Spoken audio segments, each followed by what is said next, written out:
오늘 말씀은 잠언 5장의 말씀인데요. 잠언 5장의 말씀은 솔로몬이 사랑하는 아들에게 너희는 이렇게 살기를 원한다라는 그런 권면의 말씀이 바로 잠언 5장의 말씀입니다. 특별히 오늘 읽은 본문은 솔로몬이 아들에게 행복한 가정을 이루기 위해선 이렇게 살아라라고 권면하고 있다는 거예요. 바라기는 오늘 예배하는 모든 분들이 그 행복한 가정을 이루시기를 바라고 하나님이 허락하신 그 복이 우리의 가정의 복 되길 간절히 바라겠습니다. 5월을 가정의 달이라고 말하잖아요. 그래서 특별히 이 가정의 달을 맞이해서 하나님의 선한 뜻이 우리에게 나타나기를 원하는데, 그 선한 뜻 가운데 하나는 뭐냐? 하나님이 약속하신 축복이 우리의 가정을 통해서 이루어지기를 원하고 계신다는 겁니다. 하나님은 우리의 가정이 행복하기를 원하고, 우리의 가정이 평안하기를 원하고, 우리의 가정이 항상 하나님의 은혜로 차고 넘치기를 원하고 계신다는 거예요. 그래서 하나님께서는요, 성경 말씀에 보면 창조의 질서를 통해서 우리가 어떻게 하면 그 복을 누리며 살 수 있는가를 우리에게 가르쳐 줍니다. 그런 행복한 삶을 살며 복을 누리기 위해선 관계를 잘 맺어야 되는데, 창세기 말씀에 보면요, 첫 번째 중요한 관계가 누구와의 관계냐? 하나님과 나와의 관계입니다. 하나님과의 나와의 관계를 잘 맺을 때 하나님이 허락하신 그 복을 누릴 수 있다, 이렇게 말하고 있습니다. 또한 두 번째 관계가 있는데요, 중요한 관계가 있는데 남편과 아내와의 관계예요. 이것을 다른 말로 말하면요, 나와 가정과의 관계를 잘 맺을 때 그 가정을 통해서, 또 그 가정에 속해 있는 나를 통해서 복을 누릴 수 있다, 이렇게 말씀하고 있습니다. 하나님께서는 우리에게 가정을 선물로 주셨는데, 그 선물로 주신 이유는 자녀를 출산해서 생육하고 번성하기 위한 목적도 있지만, 그보다 더 큰 목적은 뭐냐면요, 우리에게 가정을 통해서 행복이라는 선물을 주기를 원하신다는 거예요. 오늘 예배하는 모든 성도님들이, 또 모든 자녀들이, 또 모든 가족이 하나님이 허락하신 그 행복을 누리시며 소유하는 복된 분들 되시길 간절히 바라겠습니다. 그렇다면 가정이 기쁨과 행복의 근원 되기 위해서 우리는 어떻게 살아야 할까? 특별히 나와 가정의 그 관계가 회복되려면 어떻게 살아야 할까? 오늘 첫 번째 말씀은요, 오직 한 사람만 사랑해야 한다, 이렇게 말씀하고 있습니다. 사람은 여러 가지로 행복을 추구하면서 산다고 합니다. 어떤 사람은 많은 재물로, 또 그 많은 재물을 모으는 재미로 행복을 추구하는 사람도 있고요, 어떤 사람은 내가 가진 지식으로, 또 나의 위치, 지위로 행복을 추구하는 사람도 있다고 합니다. 이 대부분의 사람들의 공통점은 뭐냐? 많은 것들을 소유하는 것이 행복의 척도라고 생각한다는 거예요. 물론 없는 것보다 있는 것이 행복한 삶이죠. 또한 있는 것보다 더 많은 것이 행복한 삶일 겁니다. 우리가 살고 있는 집만 봐도 그래요. 집이 없는 것보다는요, 집 한 채라도 있는 게 행복한 삶입니다. 또 집 한 채만 있는 것이 아니라 집이 여러 채 있는 사람은요, 한 채 있는 사람보다 더 행복한 삶을 살 거예요. 집만 그런 게 아니죠. 우리 여성들이 외출할 때 가지고 다니는요, 가방만 봐도 그렇습니다. 우리 여성들이 외출할 때 이름 없는 가방을 들고 다니는 것보다 명품 가방 들고 다니는 분이 더 행복하답니다. 그리고 그 명품 가방을 월화수목금토일 똑같이 들고 다니는 것보다 월화수목금토일 매일 다른 브랜드로, 다른 명품으로 가지고 다닌 사람이 하나 가진 사람보다 더 행복할 수 있습니다. 그런데 모든 것이 많다고 해서 꼭 행복한 것은 아니라는 거예요. 우리가 알고 있는 이스라엘의 세 번째 왕은 누구냐? 오늘 잠언을 쓴 솔로몬입니다. 이 솔로몬은요, 하나님이 복에 복을 더하여 주셨어요. 그래서 이 솔로몬 전으로도 후로도 그가 누렸던 그 부유한 삶을, 강성한 삶을 누렸던 사람이 없습니다. 재물로만 봐도 그는 많은 것을 누리고 살았던 사람이 솔로몬 왕이었다는 거예요.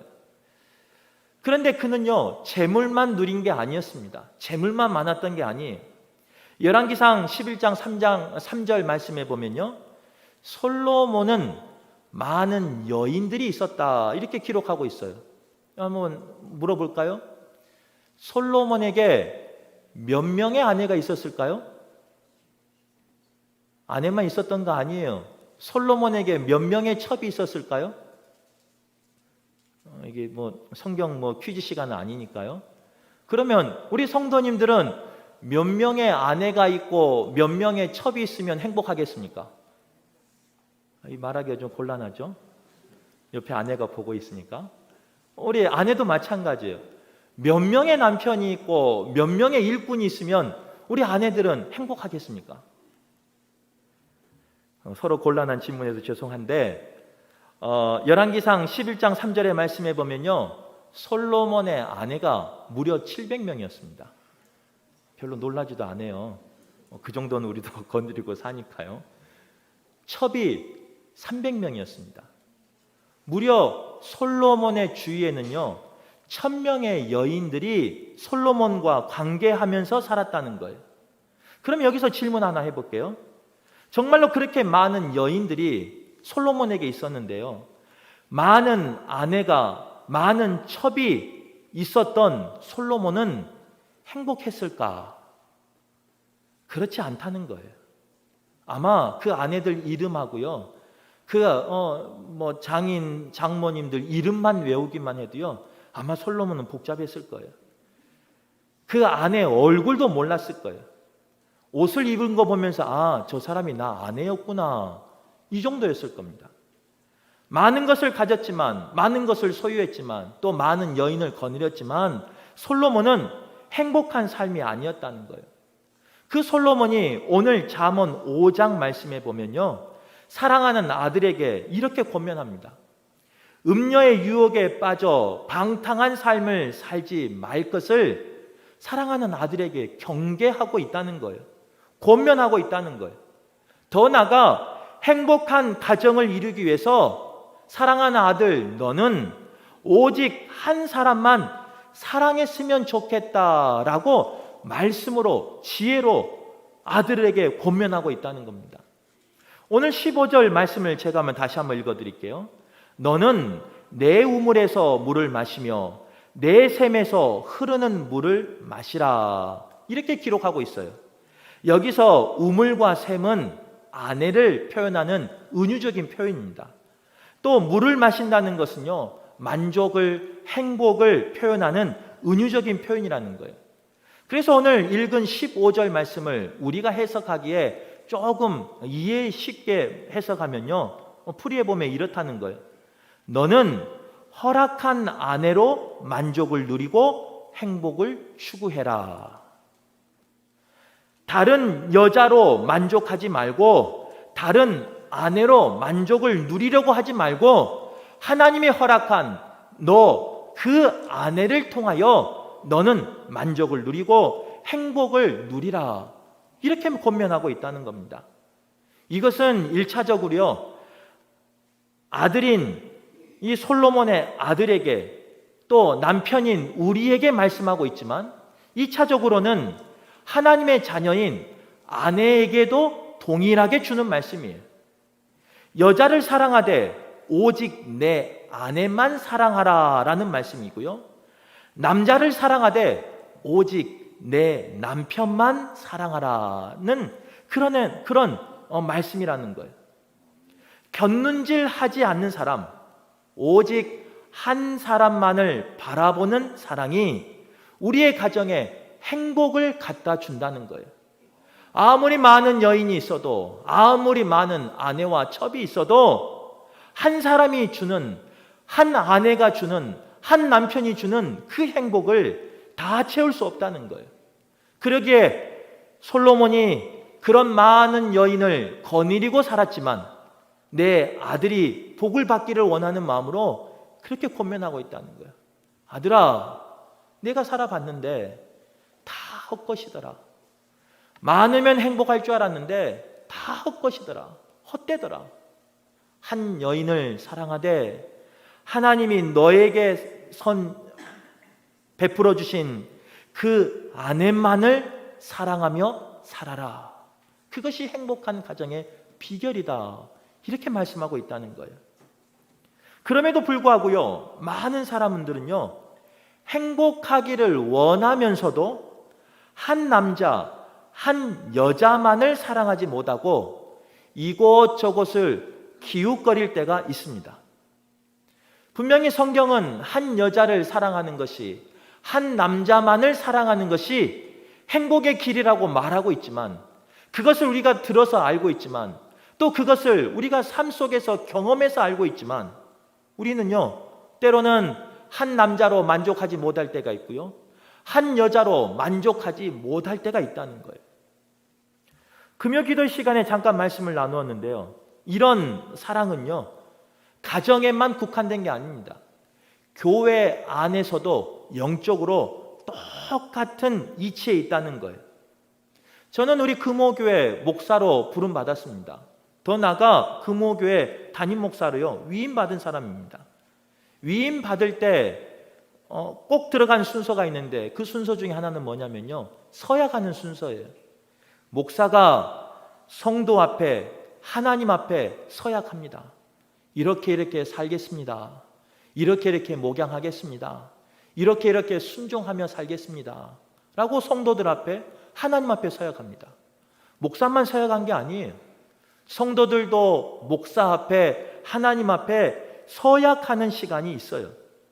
그런데 그렇게 서약하는 목사인 제가 금호 교회만 바라보지 아니하고 다른 곳을 바라보며 다른 곳을 부러워하고 다른 곳을 동경하며 산다면, 그래서 성도들을 돌보는데 전심을 다하지 아니하고 내 앞길을, 더 좋은 조건을 찾아서 이쪽 저쪽을 기웃기웃거린다면, 우리 성도님들은 그런 목사가 만약에 저다면 이해가 되겠습니까?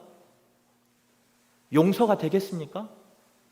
이해도 안 되고 용서할 수도 없죠. 다른 이유 때문에 그런 게 아니에요.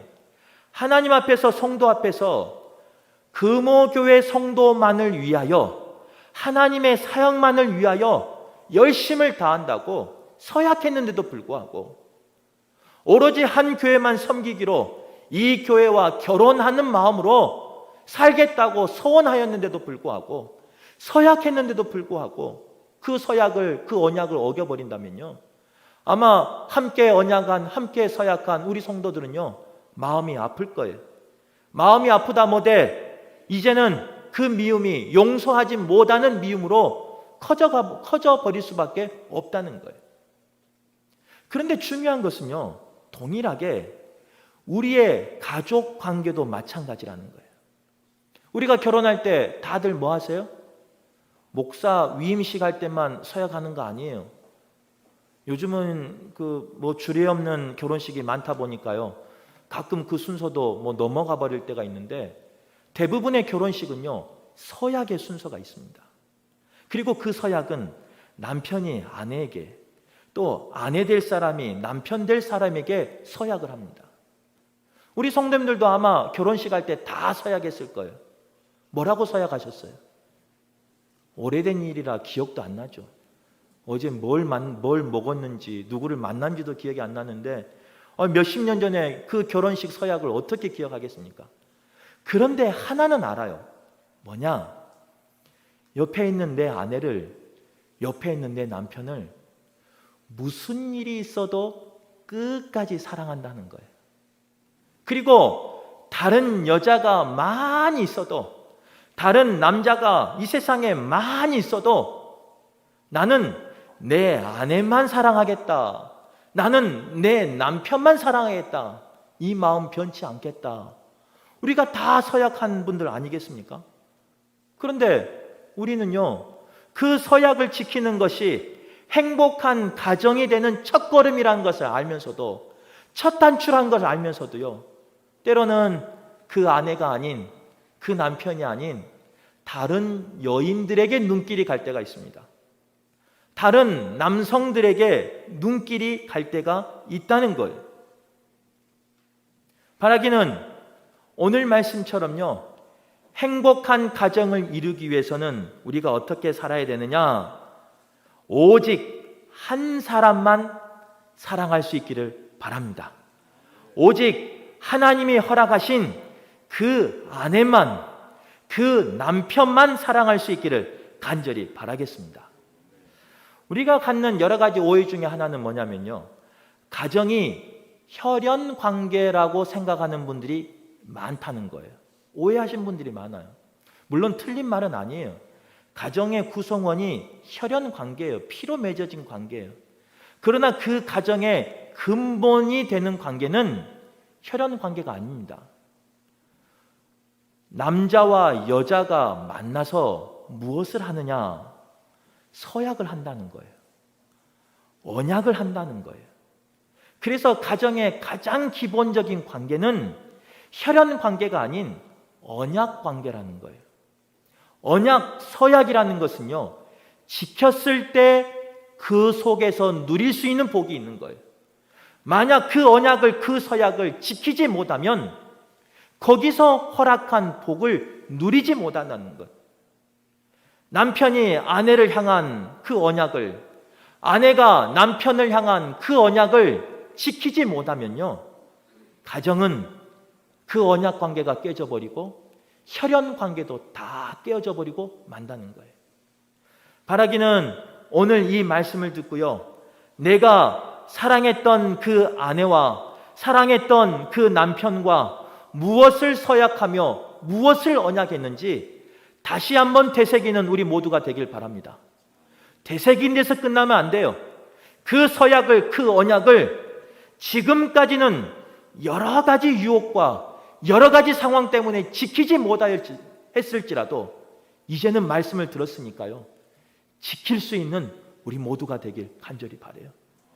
지금까지는 지키지 못하였을지라도 이제는 그 모든 유혹을 끊어버리고 행복한 가정 생활을 위해서, 행복한 가정을 이루기 위해서 한 여자만, 한 남자만 사랑할 수 있는 우리 모두가 되길 간절히 바라겠습니다.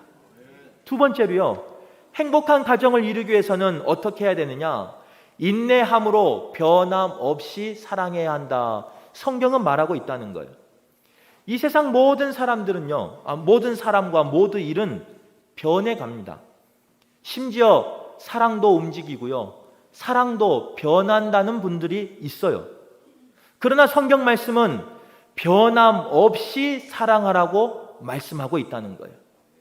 세상은 아무리 서약해도 아무리 약속해도 그 약속은 깨라고 있는 것이다 라고 말하면서요, 사랑도 변한다고 말해요.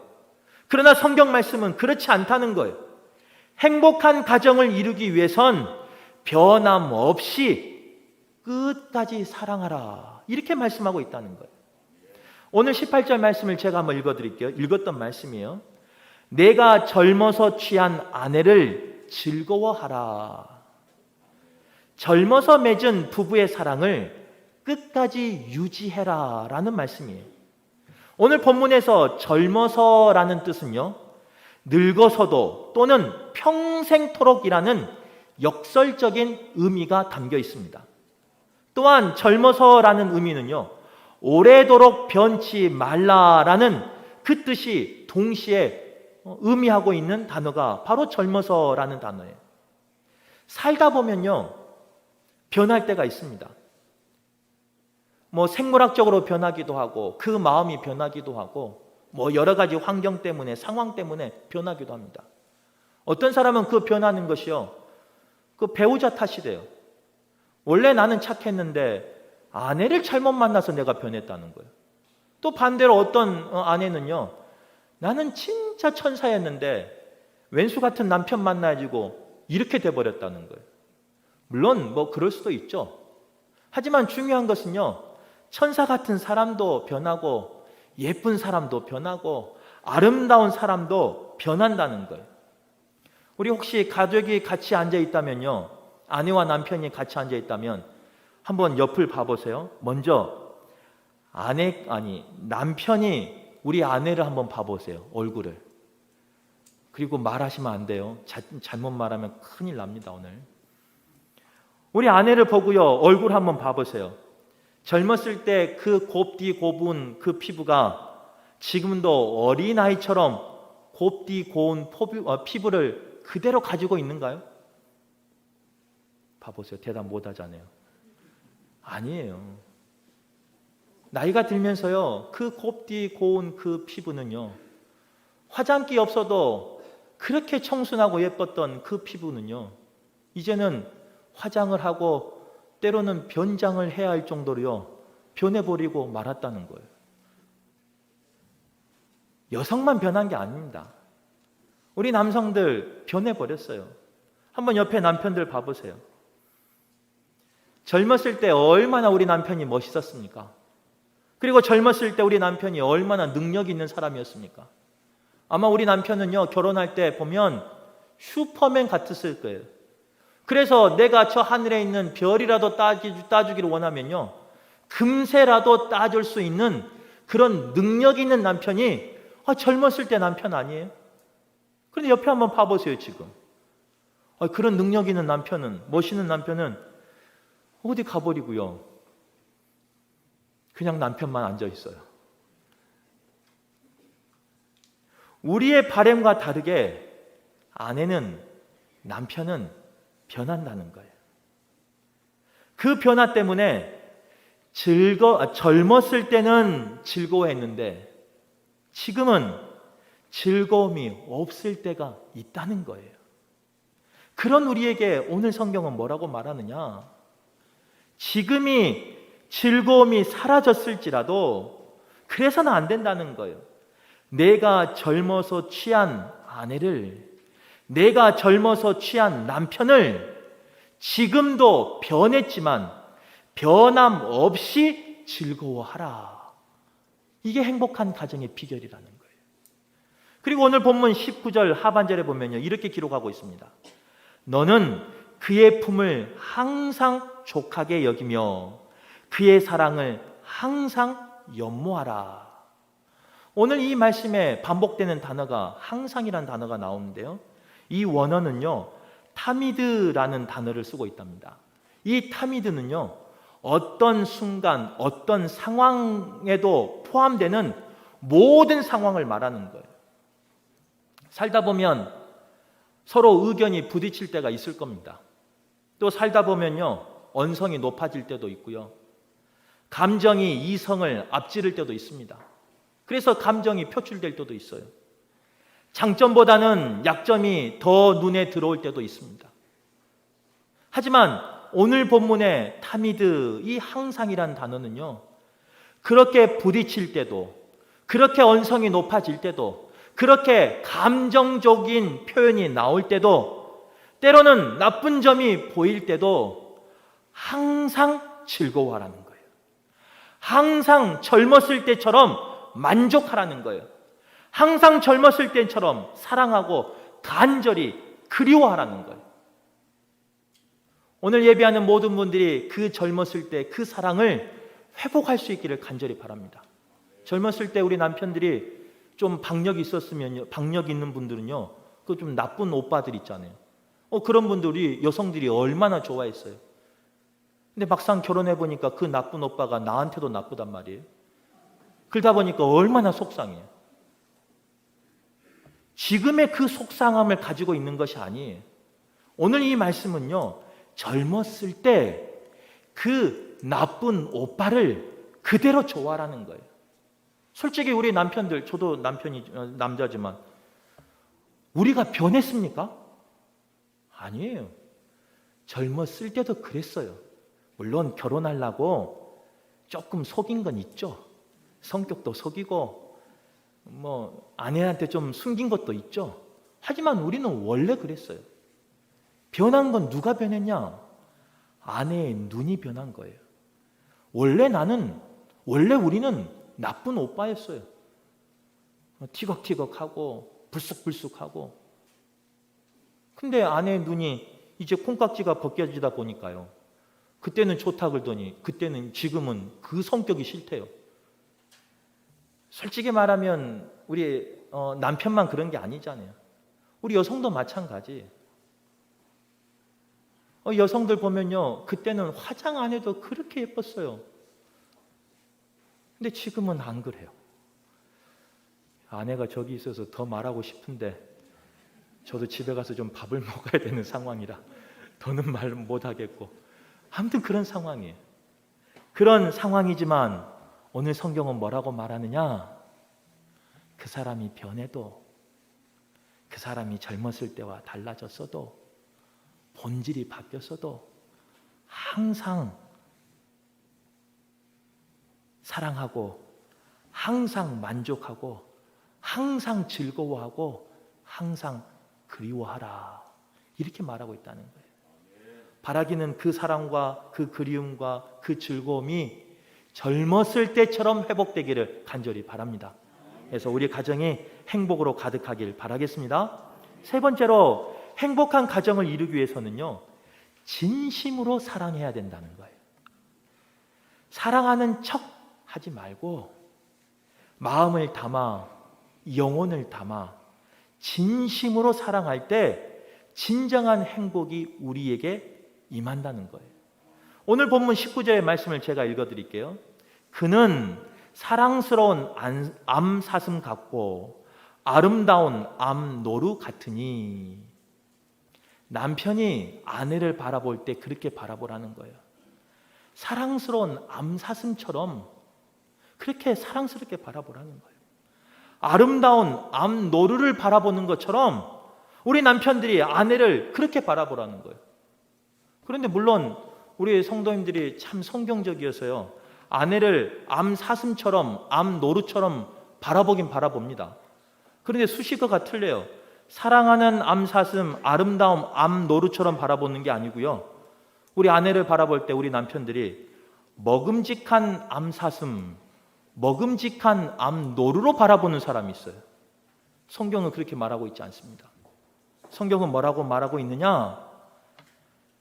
사랑스러운 암사슴처럼 바라보고 아름다운 암노루처럼 바라보라는 거예요.